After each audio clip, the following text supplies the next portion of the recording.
There's a story online that Arissa LeBrock's WWE debut was a complete disaster, a shockingly bad performance that got her blacklisted. But what if that whole story is a lie? What if the narrative you've heard is the exact opposite of what really happened? The online wrestling world loves a good rumor, especially about a can't-miss prospect who fumbles right at the goal line.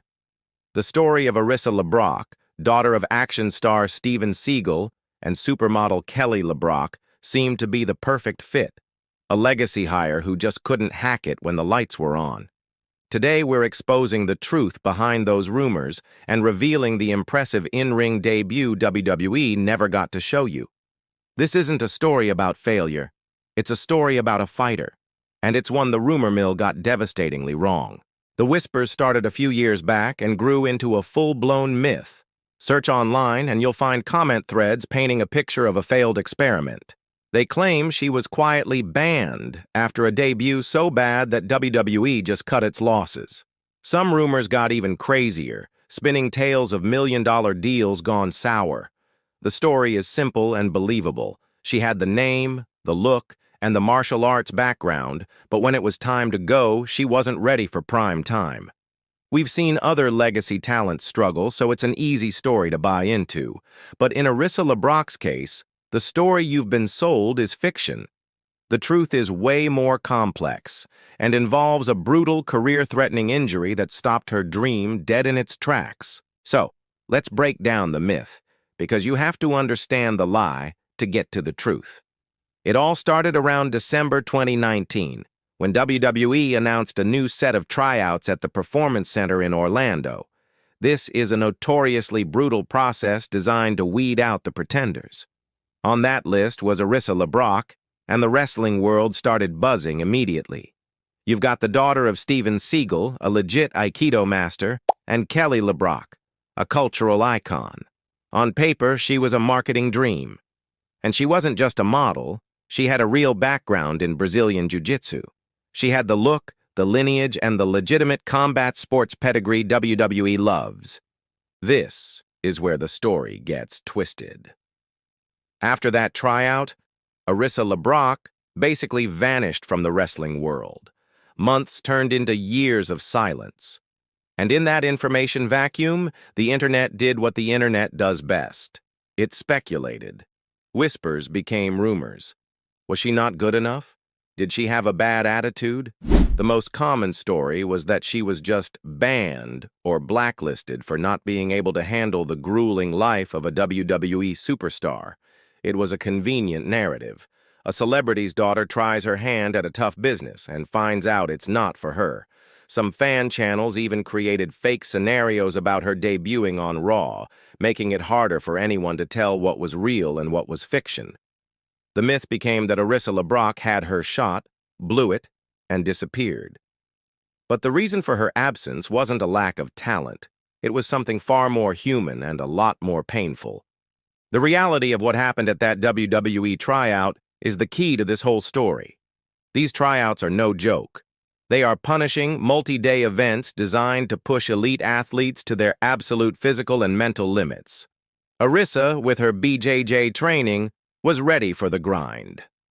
But as many have learned, the wrestling ring is a different kind of animal. And somewhere in that high-stakes environment, the unthinkable happened. While pushing her body to the limit, Arissa suffered a major career-altering injury. The exact details were kept private, which is common in wrestling, but it was bad enough to end her tryout immediately. This wasn't a twisted ankle. This was the kind of injury that stops a career before it even starts. In a single moment, the dream was over. A WWE contract was suddenly off the table. All the buzz surrounding her name came to a screeching halt. Because she wasn't officially signed, WWE had no reason to make a public statement. As far as they were concerned, it was a private matter for a tryout candidate. This silence is what fueled the rumors of her being banned. The reality was far more tragic for an aspiring athlete. She wasn't banned. She was broken. She had to step away from the spotlight to focus on a long, arduous healing process. She later admitted this period took her to a very dark place, saying, "I realized that I had become comfortable in the darkest, worst place in my life." The story of a botched debut was a lie born from silence. The truth was about a dream deferred by a brutal injury. After the injury and the long, dark road to recovery, Arissa LeBrock's wrestling story should have ended. But it didn't. Her story of resilience was just getting started, all thanks to a phone call from a wrestling legend who knows a thing or two about legacy, Dustin Rhodes. Dustin, son of the American Dream, Dusty Rhodes, understands the pressure of a famous last name. He offered Arissa a second chance, not a shortcut, but a lifeline, inviting her to move to Texas and train at his school, the Rhodes Wrestling Academy. Arissa packed her bags, left California, and dedicated herself completely to the craft. There, she wasn't a celebrity's daughter. She was a student, rebuilding her body and her confidence from the ground up. Dustin Rhodes was impressed. He praised her work ethic, saying, "She's come off of modeling in California and things like that. She's doing a great job, but this is only the beginning for her." He then made a bold prediction. "Pretty soon, the whole world's going to be talking about Arissa LeBrock." After months of this quiet, difficult work, her moment finally came. In March 2023, at a student showcase for the Rhodes Wrestling Academy, Arissa LeBrock made her actual in-ring debut. This wasn't WrestleMania. It was an intimate event for a small, passionate crowd. When she stepped into the ring for a tag team match, she wasn't a model or an injury statistic. She was a professional wrestler. Reports from that debut described a performance that was the polar opposite of shockingly bad. She was powerful, dominant, and technically impressive, with a brutally efficient style drawn from her martial arts background. She had blended her legitimate BJJ training with the powerful showmanship of pro wrestling. This was her real debut, and by all accounts, it was shockingly good. If you're enjoying this breakdown of the truth behind the rumors, do us a solid and hit that subscribe button. Your support lets us keep digging deep and telling the stories that really matter in the world of professional wrestling. The positive reaction to Arissa's real debut wasn't just felt by the small crowd in Texas.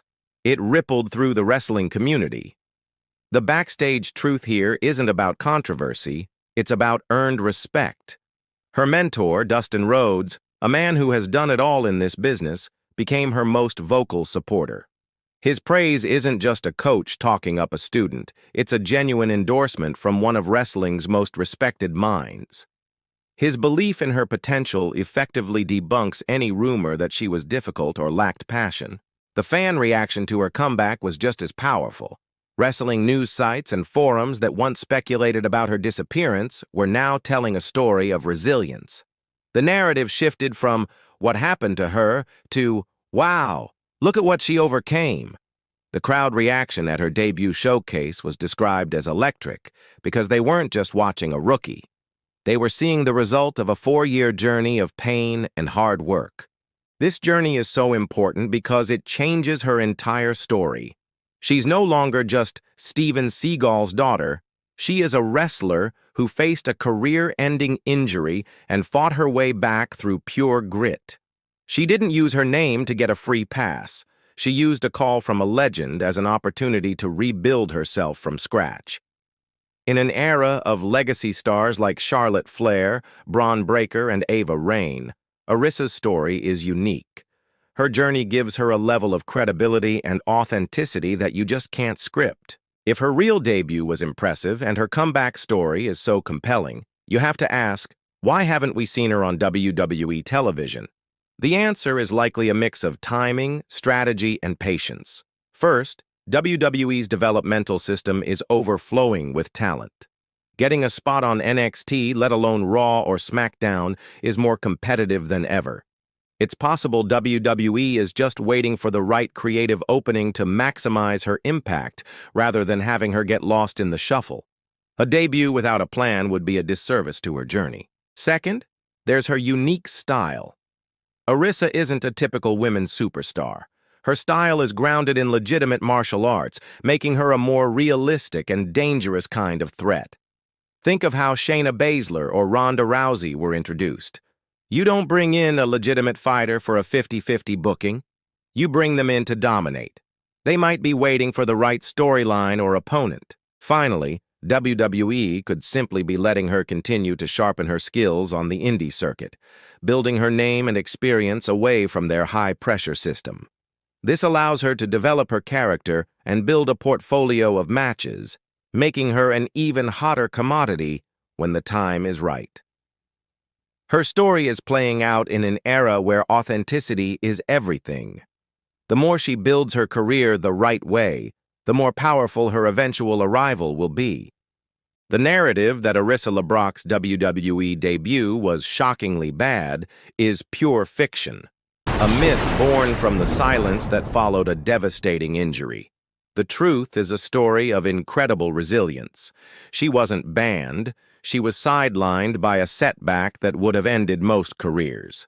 Instead of giving up, she rebuilt herself from the ground up, sought out the mentorship of a legend, and made her real debut on her own terms, proving she has the heart and skill of a true professional wrestler. Her journey isn't one of failure, but of triumph. She's no longer just the daughter of Hollywood royalty. She is a wrestler who has forged her own identity through pain and perseverance. The door to WWE that closed in 2019 might not be locked forever. She has simply built her own entrance, brick by painful brick. So, what do you think? Now that you know the real story, do you believe Arissa LeBrock is the next big thing in women's wrestling? Let me know your thoughts in the comments below.